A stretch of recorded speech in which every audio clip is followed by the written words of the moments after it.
खेलत मनुष्कृत मीन जुग रामा, जनु विदुल मंडल डोल सिया रामा।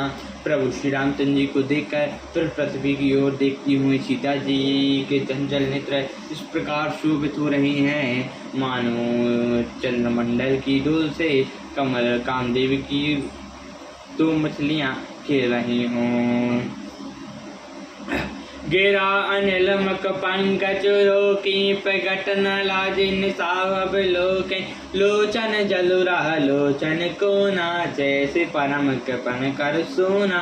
सब कुछ व्याकुलता बढ़ जानी, धरी धीर जो प्रीति अरयानी।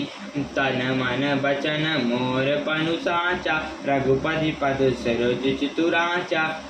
तो भगवान सकल और बासी, कराए मोहि रघुवीर के दासी। जेहि के तेहि पर सात सने हूँ, सो तेहि मिलई न कहु संदेहु। प्रभु तन चितय प्रेम तन ठाना, कृपान दान राम सबु जाना। सियाहि बिलो कहीं तकहु तनु कैसे, चित गरहु लघु व्याकुल जैसे। सीता जी की वाणी रूपी भ्रमरी को उनके मुख रूपी कमल ने रोक रखा है।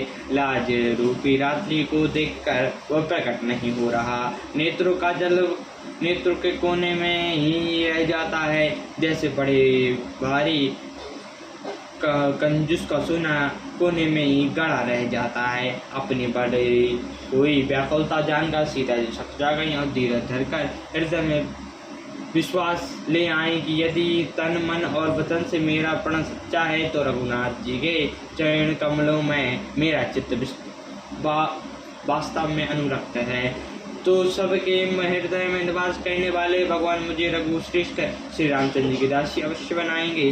जिस पर सच्चा स्नेह होता है वो उसे मिलता ही है, इसमें कुछ भी संदेह नहीं। प्रभु की ओर देखकर सीता जी के शरीर ने के द्वारा प्रेम ठान लिया। कृपा निधान श्री रामचंद्र जी सब जान गए। उन्होंने सीता जी को देखकर धनुष की ओर कैसे ताका, जैसे करुण जी छोटे से सांप की ओर देखते हैं। लखन लखियो रघुवंश मनि रामा, ताको और को धनुषिया रामा। पुलकित गात बोले बचन रामा, चरण चापे ब्रह्मानुसिया रामा। जब लक्ष्मण जी ने देखा कि रघुकुलमणि श्री रामचंद्र जी ने शिव जी के धनुष की ओर ताका है, तो वे शरीर से पुलकित हो ब्राह्मणों के चरणों से दबा कर निम्नलिखित वचन बोले। दिशि कुंजर कमट यहीं को